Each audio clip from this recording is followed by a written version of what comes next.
तो दोस्तों मैं चंद्रकांत आप सबका अपने यूट्यूब चैनल पे। दोस्तों आज हम पढ़ेंगे JKSSB ने आज तक जो प्रीवियस ईयर में साइंस के क्वेश्चन पूछे हैं उसमें से हम फिजिक्स के क्वेश्चन चूज़ करेंगे। जो मेरे पास 100 क्वेश्चंस हैं उन क्वेश्चंस को मैं 2 वीडियो में डिवाइड करूँगा। 50-50 क्वेश्चन की 2 वीडियो आपको बना के दूँगा।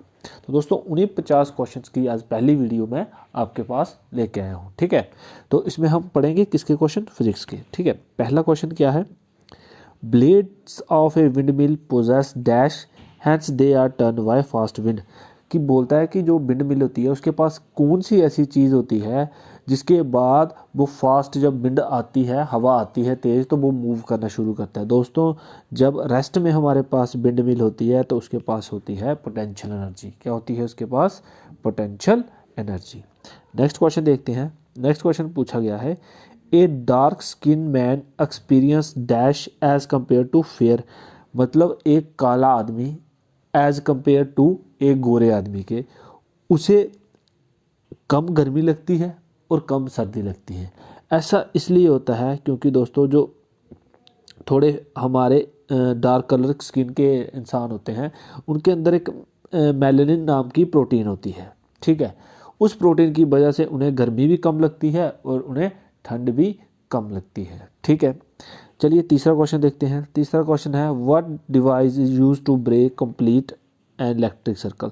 कौन सा ऐसा डिवाइस है जो इलेक्ट्रिक सर्किट को ब्रेक करने के लिए और उसे जोड़ने के लिए यूज़ किया जाता है? तो दोस्तों वो है स्विच। ठीक है, आपने घर में देखा होगा, आप स्विच ऑन करते हो तो सर्किट कंप्लीट हो जाता है, बल्ब या आपका कोई भी जो इलेक्ट्रिक चीज़ है वो चलना शुरू करती है। जैसे ही स्विच ऑफ करते हो, बल्ब या कोई भी आपकी इलेक्ट्रिक चीज़ वो क्या हो जाती है? चलना बंद हो जाती है। ठीक है, ऑफ करोगे तो सर्किट ब्रेक हो जाएगा, ऑन करोगे तो सर्किट कंप्लीट हो जाएगा। ठीक है, नेक्स्ट क्वेश्चन देखते हैं, What is the temperature at which both the Fahrenheit and centigrade scale have the same value? ये बहुत इंपॉर्टेंट क्वेश्चन है। ये बहुत जगह मैंने आज तक जितने भी पेपर दिए ना, मैक्सिमम जगह पे ये क्वेश्चन आता है कि कौन सा ऐसा टेम्परेचर है जहाँ पे फ़ारेनहाइट और सेंटीग्रेड जो स्केल है दोनों की रीडिंग बराबर होती है। तो दोस्तों वो है -40 डिग्री।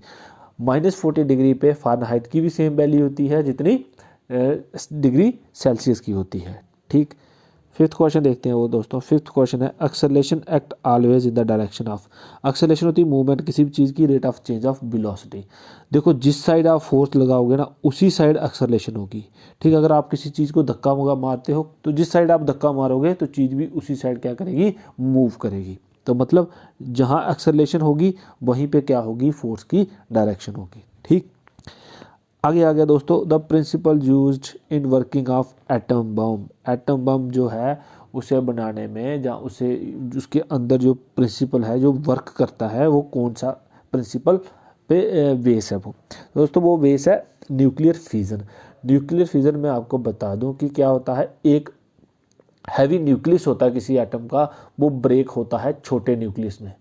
हैवी न्यूक्लियस ब्रेक होता है छोटे न्यूक्लियस में और उस समय उसके साथ क्या होती है? लार्ज अमाउंट ऑफ हीट निकलती है और वही हीट डिस्ट्रक्शन के काम भी आती है और उसी हीट को यूज़ करके हम इलेक्ट्रिसिटी भी बना सकते हैं। तो कहीं पर भी आपको एटम बम की वर्किंग पूछे तो वो किस पे बेसिस है? न्यूक्लियर फ्यूजन पे। ठीक है, चलिए दोस्तों आगे क्वेश्चन देखते हैं। क्वेश्चन है, what is the unit use to measure the depth of sea. जो समुद्र की गहराई है उसे मेजर करने के लिए कौन सा यूनिट यूज़ करते हैं? उसको यूज़ करते हैं फैटहोम। कौन सा यूनिट यूज़ करते हैं? फैटहोम। ये आपको याद होना चाहिए। अगला क्वेश्चन है, astigmatism can be corrected bye. देखो एक आई की बीमारी है।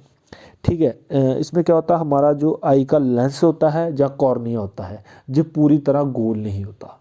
ठीक है, इसमें कुछ क्या आ जाती है? इम्परफेक्शन आ जाती है। उसे करेक्ट करने के लिए हम कौन सा लेंस यूज़ करते हैं? Cylindrical lens. कौन सा लेंस यूज़ करते हैं? Cylindrical lens. ठीक है, अगला क्वेश्चन देखते हैं दोस्तों। ये भी क्वेश्चन बड़ी बार पूछा जाता है, लैम्बर्ट लॉ जो है वो किस चीज़ के रिलेटेड है? लैम्बर्ट लॉ जो है वो रिलेटेड है इल्यूमिनेशन के। ठीक है, किसी भी लाइट की कितनी इंटेंसिटी है उसे हम क्या बोलते हैं? इल्यूमिनेशन बोलते हैं। ठीक है, तो लैम्बर्ट लॉ जो है वो किस पे डिपेंड करता है? इल्यूमिनेशन पे। ठीक है, इल्यूमिनेशन के रिलेटेड लॉ है। अब क्वेश्चन नंबर 10 देखते हैं। इसमें क्या है? इसमें पूछता है, in a battery which energy is convert into next question देखते हैं। नेक्स्ट क्वेश्चन बोलता है कि बैटरी में कौन सी एनर्जी इलेक्ट्रिकल एनर्जी में कन्वर्ट होती है। तो दोस्तों मैं आपको ये बताऊं कि आपको पता होगा सभी को कि बैटरी में क्या होते हैं, केमिकल होते हैं। बैटरी में क्या होते हैं, केमिकल्स होते हैं। तो केमिकल्स जब रिएक्शन करते हैं तो वो क्या करते हैं, केमिकल एनर्जी को चेंज कर देते हैं इलेक्ट्रिक एनर्जी में। किस में चेंज कर देते हैं, इलेक्ट्रिक एनर्जी में। ठीक है, तो आपको अगर कोई पूछे, जैसे इन्होंने पूछा है कि सेल में कौन सी एनर्जी होती है, वो होती है केमिकल एनर्जी। ठीक, चलिए नेक्स्ट देखते हैं हम अपने क्वेश्चन। नेक्स्ट क्वेश्चन है the longitudinal mechanical wave having less than 20 hertz are called. देखो कोई भी ऐसी लॉन्गिट्यूडनल वेव, ठीक है, वेव दो तरह की होती है, कि ट्रांसवर्स एक लॉन्गिट्यूडनल। तो इसने पूछा है कौन सी ऐसी लॉन्गिट्यूडनल वेव है जिसकी फ्रिक्वेंसी 20 हर्ट्ज से कम होती है। तो वो कौन सी वेव होती है, इंफ्रासोनिक। कौन सी वेव होती है, इंफ्रासोनिक। ठीक है, next distance of star are measured in. देखो ये भी बड़े बार क्वेश्चन आता है, कई बार ये पूछ लिया जाता है लाइट ईयर किस चीज़ का यूनिट है। तो लाइट ईयर किसका यूनिट है, डिस्टेंस मेजर करने का। किसका यूनिट है, डिस्टेंस। लेकिन लाइट ईयर कौन सा डिस्टेंस मेजर करता है, जो बहुत बहुत ही ज़्यादा दूर हो हमसे। लाइट ईयर अगर मैं आपको बताऊं कि ये क्या होता है, इसमें होता है कि एक साल में लाइट कितना डिस्टेंस ट्रैवल करती है, उस यूनिट को हम क्या बोलते हैं, 1 लाइट ईयर। क्या बोलते हैं उसको, 1 लाइट ईयर। ठीक है, नेक्स्ट क्वेश्चन हम देखते हैं। नेक्स्ट क्वेश्चन है हमारा, Albert Einstein was awarded the Nobel prize. जो अल्बर्ट आइंस्टाइन था उसको किस चीज़ के लिए नोबेल प्राइज़ मिला था। तो दोस्तों मैं आपको बताता चलूँ कि उसको नोबेल प्राइज़ मिला था फोटो इलेक्ट्रिक इफेक्ट पे। ठीक है, अगला क्वेश्चन है electric motor convert electric energy into. Electric motor जो होती है वो सिंपल सी करती है, जैसे हमारे पास पंखा होता है, फैन, इसको हम क्या देते हैं, स्विच ऑन करेंगे, इलेक्ट्रिक एनर्जी दी, अब ये क्या करेगा, घूमना शुरू करेगा। तो जो घूमना शुरू किया तो ये क्या करना शुरू कर दिया, इसने मैकेनिकल वर्क करना शुरू कर दिया। तो आपको फिर इधर से आइडिया लग जाएगा कि इलेक्ट्रिक मोटर क्या करती है, इलेक्ट्रिक एनर्जी को कन्वर्ट कर देती है मैकेनिकल एनर्जी में। ठीक है, नेक्स्ट क्वेश्चन है रॉबर्ट कोच हैज़ इन्वेंटेड। देखो ये रॉबर्ट कोच था, इसने क्या किया था, इलेक्ट्रॉन माइक्रोस्कोप की डिस्कवरी की थी। ठीक है, ये बहुत ही रेवोल्यूशनरी एक आविष्कार है, जिसकी वजह से हम आज वायरस बैक्टीरिया को आसानी से देख सकते हैं। ठीक है, force of attraction between molecule of different substance. देखो जो डिफरेंट सब्सटेंस होते हैं उनके मॉलिक्यूल के अंदर जो एक दूसरे के साथ अट्रैक्शन होती है, उस फोर्स को हम क्या बोलते हैं, डिफरेंट अगर होगी, डिफरेंट मॉलिक्यूल होंगे तो उसे बोलेंगे एडहेसिव फोर्स। क्या बोलेंगे, एडहेसिव फोर्स। सेम मॉलिक्यूल में जो होती है वो होती है कोहेसिव फोर्स। ठीक है, आपको ये पता होना चाहिए, adhesive mean different molecule, cohesive mean same molecule. ठीक है, electron in good conductor are.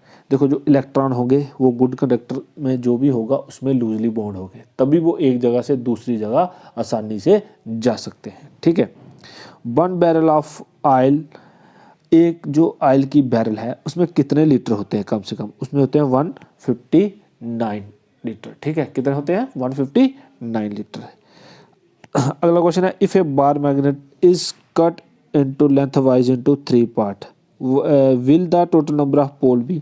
Simple सी बात है, हर एक बार मैग्नेट के 2 पोल होते हैं, नॉर्थ साउथ। इसको मैं तोड़ूंगा 2 बनेंगे, इसका भी अपना नॉर्थ साउथ बनेगा, दूसरे का भी अपना नॉर्थ साउथ। 3 में तोड़ा तो उनका क्या बनेगा, 3 नॉर्थ साउथ। तो टोटल पोल कितने बन गए, 6 पोल।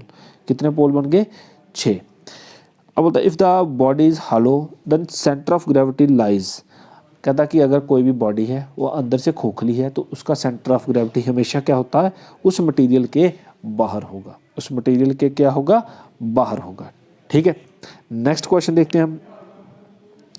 चलिए आ जाइए, if the temperature inside room is increase the relative humidity. देखो कहीं किसी भी चीज़ का आप टेम्परेचर इंक्रीज करते जाओगे, ठीक है, तो वो चीज़ जो उसके अंदर का जो पानी होगा वो क्या हो जाएगा, हाइड्रेट हो जाएगा। ठीक है, डिहाइड्रेट हो जाएगा, बाहर निकल जाएगा। तो सिंपल सी बात है, रिलेटिव ह्यूमिडिटी क्या हो जाएगी, डिक्रीज हो जाएगी। देखो जैसे ज़्यादा गर्मी होती है तो ह्यूमिडिटी भी क्या हो जाती है, जहाँ पे अगर ज़्यादा गर्मी बढ़ेगी तो ह्यूमिडिटी भी क्या होना शुरू हो जाती है, डिक्रीज होना शुरू हो जाती है। ठीक है, in summer the mirage are seen due to. देखो माइरेज, कहीं पर भी माइरेज बनेगा तो वहाँ पे एक ही फिनोमिना होता है, वो है टोटल इंटरनल रिफ्लेक्शन। याद रखना माइलेज वर्ड जहाँ भी आएगा तो माइलेज किसकी वजह से बनते हैं, टोटल इंटरनल रिफ्लेक्शन की वजह से। अब ये आ गया in the visual spectrum which colour has longest wavelength. ठीक है, ये आपको बिबगायर से पता चल जाएगा। ठीक है, जो सबसे नीचे होगा उसकी वेवलेंथ सबसे ज़्यादा होगी। ठीक है, सबसे नीचे कौन बना, रेड, तो रेड की वेवलेंथ सबसे क्या है, ज़्यादा। In which medium sound travel faster. देखो 3 मीडियम अगर आप देख लो, साइलेंट, लिक्विड, गैस। ठीक है, तो तीनों में से जो जिसकी डेंसिटी ज़्यादा होगी साउंड की स्पीड उसमें ज़्यादा होगी। तो सिंपल सी बात है, तीनों में साइलेंट की डेंसिटी ज़्यादा है तो साइलेंट में साउंड की स्पीड क्या होगी, ज़्यादा। Insect can move on the surface of water without sinking due to. Simple सी क्वेश्चन है कि छोटे छोटे जो कीट होते हैं वो पानी पे आसानी से तैरते चले जाते हैं, वो डूबते नहीं। ऐसा क्यों होता है, ऐसा इसलिए होता है दोस्तों क्योंकि पानी के ऊपर एक क्या बनी होती है, लेयर बनी होती है, सरफेस टेंशन की वजह से स्ट्रेच एक मेम्ब्रेन की तरह काम करता है। जब छोटा सा कीड़ा इस पर चलता है तो ये क्या होती है, मेम्ब्रेन थोड़ी सी क्या हो जाती है, नीचे हो जाती है। तो उसकी वजह से जो इसका जो सरफेस टेंशन है वो इसे टूटने नहीं देता लेयर को, तो वो जो भी इंसेक्ट वगैरह होता है वो आसानी से क्या हो जाता है, इसके पार चला जाता है। ठीक है, तो किसकी वजह से वो नहीं डूबते, सरफेस टेंशन ऑफ वाटर। अब आ गया लॉ ऑफ इलेक्ट्रोलिसिस। इलेक्ट्रोलिसिस होता है कि किसी भी चीज़ के अंदर करंट पास करके उस चीज़ में से जो केमिकल हैं उनको सेपरेट करना। ठीक है, उन केमिकल को क्या करना, सेपरेट। तो ये आपका जो इलेक्ट्रोलिसिस है किसने प्रपोज किया था, माइकल फैराडे ने। किसने प्रपोज किया था, माइकल फैराडे ने। ठीक है, लाइट ट्रैवल इन, देखो लाइट हमेशा कहाँ जाएगी, स्ट्रेट लाइन में। ठीक, What is the use as coolant agent in most of world commercial nuclear power plant। देखो जो भी हमारे न्यूक्लियर पावर प्लांट हैं वहाँ पे कूलेंट चाहिए होता है एक, उन पावर प्लांट को ठंडा करने के लिए। तो वहाँ पे हम क्या यूज़ करते हैं, वाटर। क्या यूज़ करते हैं, water.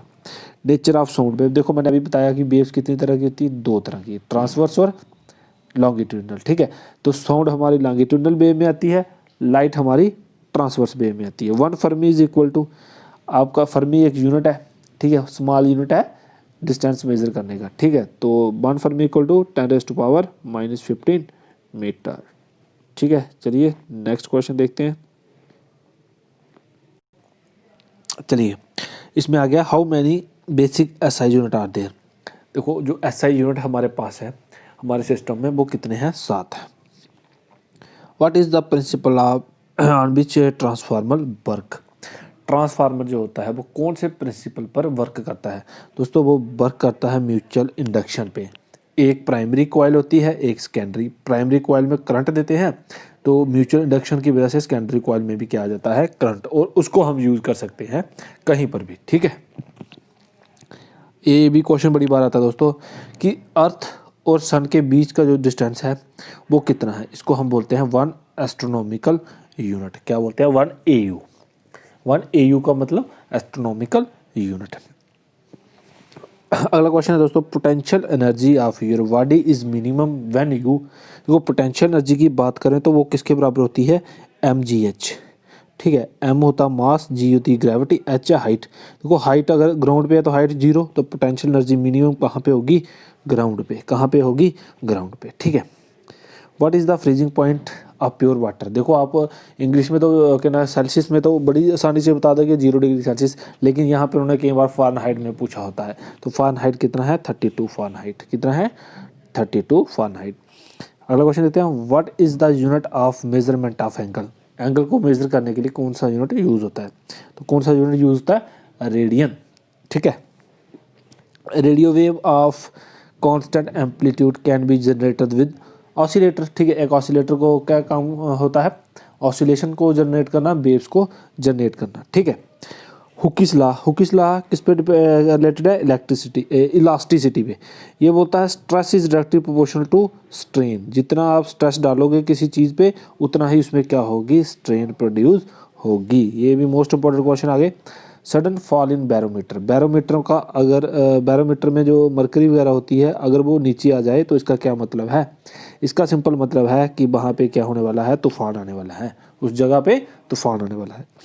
Water moving up A straw is an example. जो भी पानी स्ट्रा से ऊपर जाता है वो किसकी एग्जाम्पल है, कैपिलरी एक्शन की। किसकी एग्जाम्पल है, कैपिलरी एक्शन की। चलिए नेक्स्ट क्वेश्चन देखते हैं। नेक्स्ट क्वेश्चन है blue colour of the sky is due to, देखो जो स्काई का हमें क्या दिखता है, नीला कलर दिखता है, वो क्यों दिखता है, लाइट की डिस्पर्शन की वजह से। क्योंकि लाइट के जो क्या ना आसमान जो भी आपको नीला दिखता है उसलिए दिखता है क्योंकि जो भी हवा में ऊपर छोटे छोटे पार्टिकल होते हैं वो ब्लू कलर को क्या करते हैं, स्कैटर कर देते हैं, स्कैटर करेंगे तो बिछा देंगे, तो इसलिए हमें स्काई क्या दिखता है, नीला दिखता है। What is the magnetic field direction with a magnet, अगर आपके पास कोई मैग्नेट है उसकी डायरेक्शन कहाँ होगी, उसकी डायरेक्शन होगी साउथ पोल टू नॉर्थ, कहाँ डायरेक्शन होगी, साउथ पोल टू नॉर्थ, ठीक है। The experiment demonstrating the existence of देखो इलेक्ट्रोमैग्नेटिक जो वेव्स थी पहली बार किसने बताया था कि वो एग्जिस्ट करती हैं, उनको एग्जिस्ट तो करती थी वो तो पहले ही पता था, लेकिन किसने प्रोड्यूस करके बताई, तो वो किसने बताई थी, हेनरिक हर्ट्ज ने, ठीक है। अगला question, the moment string in A electric bulb is made up of, जो हमारे पास सिंपल सा मैन मेड जो हमारा बल्ब होता है उसके अंदर एक स्ट्रिंग होता है, वो किसका बना होता है, तो वो बना होता है टंगस्टन का, किसका बना होता है, टंगस्टन का। Drag is the dash force exerted by fluid, drag जो होता है वो एक फ्रिक्शनल फोर्स होती है, अगर आप लिक्विड में कोई चीज़ डालें तो वो लिक्विड उसको क्या करता है, थोड़ा सा क्या करेगा, ड्रैग देगा, ड्रैग की वजह से जो चीज़ क्या होती है ऊपर पुश होती है, तो वो क्या है, फ्रिक्शन का काम करती है, किसका काम करती है, फ्रिक्शन का, ठीक है। हाइड्रोलिक ब्रेक्स जो हमारी आ रही हैं ऑटोमोबाइल्स में वो कौन से प्रिंसिपल डिपेंड है, वो पास्कल लॉ पे, ठीक है, वो किस पे डिपेंड है, पास्कल लॉ पे। The image found by convex lens is simple in a simple microscope is virtual and erect, ठीक है, बड़ी होती है और सीधी होती है, ठीक। Which kind of mirror is used in motor vehicles, जो हमारे मोटर व्हीकल्स होते हैं उनमें कौन सा मिरर यूज होता है, कन्वेक्स मिरर, ठीक है। Dash and dash are present in nucleus, nucleus में दो चीज़ें होती हैं, एक होता है न्यूट्रॉन, दूसरे होते हैं प्रोटॉन, ठीक है। The size of atomic nucleus का जो साइज है वो है 10⁻⁻10 मीटर, जी अभी मैंने पहले भी बताया, ये कितना होता है, 1 फर्मी, कितना होता है, 1 फर्मी। दोस्तों अगर आप ये JKSSB या JKP के पेपरों की तैयारी कर रहे हैं तो ये वीडियो आपके लिए बहुत ज़्यादा इंपॉर्टेंट है, इसमें से डेफिनेटली कोई 1-2 क्वेश्चन आपका निकल जाएगा और ज़्यादा भी हो सकते हैं, क्योंकि कई बार ये ऐसे क्वेश्चन है जो मतलब आपको आने ही आने चाहिए। अगर आप कोई भी एग्ज़ाम देने जा रहे हो तो ये वीडियो या ये क्वेश्चन आप एक बार रीड जरूर करके जाएँ, ठीक है। तो अगर मेरी वीडियो अच्छी लगी तो ये चैनल को सब्सक्राइब कर लें, वीडियो लाइक कर लें और बेल आइकन को प्रेस कर दें, ठीक है। तो ऐसी वीडियो अगर आप चाहते हो तो कमेंट में मुझे बताओ किस टॉपिक के बारे में आपको वीडियो चाहिए, तो वो मैं बना के आपको दूंगा, ठीक है। Thank you.